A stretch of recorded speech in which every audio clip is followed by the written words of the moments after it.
할렐루야. 사랑하는 대강의 가족 여러분, 오늘 하루도 하나님의 말씀과 동행하는 삶이 되길 소망합니다. 오늘 함께 나눌 하나님의 말씀은 골로새서 4장 11절에서 13절 말씀입니다. 유스도라는 예수도 너희에게 문안하느니라. 그들은 할레파이나 이들만은 하나님의 나라를 위하여 함께 역사하는 자들이니 이런 사람들이 나의 위로가 되었느니라. 그리스도 예수의 종인 너희에게서 온 에바브라가 너희에게 문안하느니라. 그가 항상 너희를 위하여 애써 기도하여 너희로 하여 하나님의 모든 뜻 가운데서 완전하고 확신 있게 서기를 구하나니 그가 너희와 라오디게아에 있는 자들과 히에라볼리에 있는 자들을 위하여 많이 수고하는 것을 내가 증언하노라. 아멘. 우리 민족은 개인적인 성향보다 공동체적인 의식이 더 강한 민족입니다. 한 솥에서 밥을 퍼서 먹고 또 찌개 한 그릇에 서로 숟가락을 담가 먹는 한솥밥 문화의 민족입니다. 모두가 함께 어우러져서 기쁨과 슬픔을 함께하는 마당놀이 문화도 우리 민족이 얼마나 하나 되기를 즐기는 민족인 것을 보여주는 겁니다. 요즘 외국인들에게도 인기를 끌고 있는 이 비빔밥은 각기 다른 재료들을 함께 넣어 고추장이라는 매개체로 완전히 섞어 먹는 이 독특한 음식입니다. 이것도 우리 민족의 하나 되려는 속성이 얼마나 강한지를 보여주는 이 비빔밥 문화입니다. 우리의 언어 습관은 또 어떻습니까? 서양인들이 나라는 말을 주로 쓰는 반면 우리는 우리라는 표현을 즐겨 사용합니다. 말 한마디에도 우리에게는 공동체적인 성향이 깊이 배어 있습니다. 이런 우리의 하나 되려는 끈끈한 민족적인 복음에도 작용을 하여 신앙인들이 하나가 되어 지구촌을 향한 선교의 사명을 다할 수 있는 민족이 되기를 우리는 꿈꿔야 할 것입니다. 오늘도 어제 이 하나가 되려면 무엇이 필요한지를 살펴보겠습니다. 어제 이어 셋째, 서로에게 위로가 되어 주어야 합니다. 바울은 11절 하반절에서 이런 사람들이 나의 위로가 되었느니라고 합니다. 바울은 위대한 하나님의 종입니다. 위대한 만큼 강직한 성격을 소유한 사람입니다. 그리고 누구보다도 하나님의 능력을 체험하는 사역자였습니다. 사람들이 바울의 몸에서 손수건이나 앞치마를 가져다가 병든 사람에게 얹으면 그 병이 떠나가고 악기도 나갈 정도였습니다. 이렇게 강직하고 하나님께서 같이 하는 사람에게도 사람의 위로가 필요하다는 겁니다. 이 바울은 이 동역자들의 도움이 자신에게 위로가 되었다고 분명하게 말했습니다. 우리에게는 서로의 위로가 필요합니다. 외로울 때나 힘겨울 때, 또 울고 싶을 때나 어려울 때 따뜻한 사랑을 담은 말 한마디는 상당한 힘을 얻게 해줍니다. 이 본문에서 위로라는 말은 헬라어 파레고리아라는 말에서 나온 것인데 그 뜻은 고통을 멈추게 하는 치료라는 뜻입니다. 즉 우리의 위로는 위로를 받는 사람의 고통을 멈추게 하는 위력을 가지고 있습니다. 여러분, 하나님의 자녀는 서로의 고통에 민감해야 합니다. 그리고 그 고통에 최선을 다한 위로를 줄 수 있어야 합니다.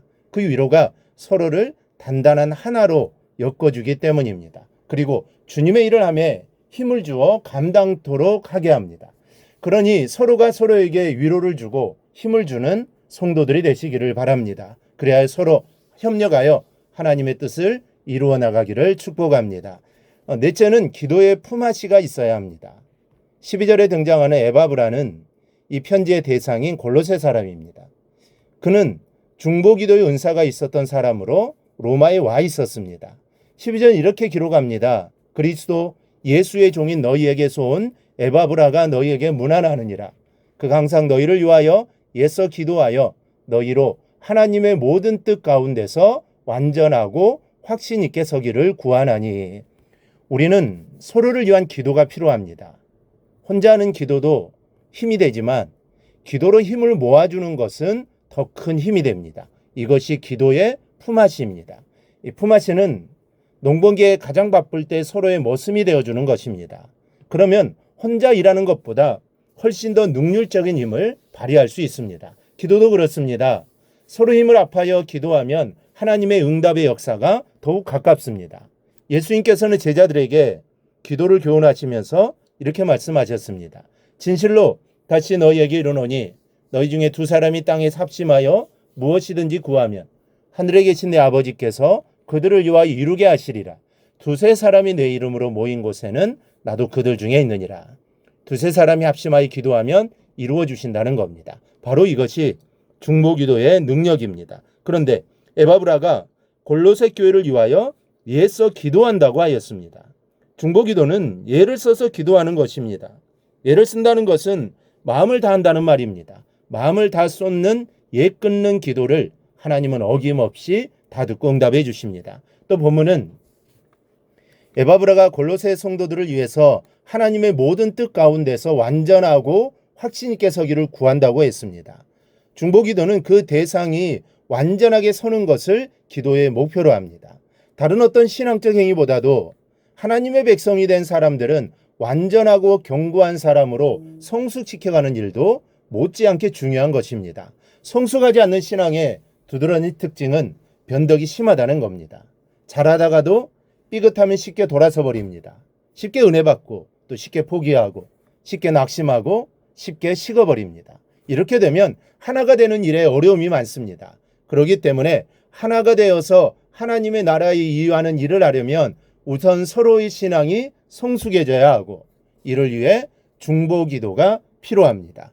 중보기도를 통해 완전하고 견고한 신앙인으로 세워지게 되는 것입니다. 그러면 함께 주님의 일을 이룰 수 있습니다. 그리고 그 일을 하나님께서 얼마나 기뻐하시겠습니까? 그러니 서로를 기도로 세워주는 저와 여러분이 되기를 바랍니다. 여러분 서로의 위로가 되십시다. 이것이 하나 되는 비결입니다. 서로가 중보기도의 품앗이를 하십시오. 그러면 하나 된 우리에게 하나님의 능력을 힘입혀 주시고 못할 것이 없는 교회로 삼아 주실 겁니다.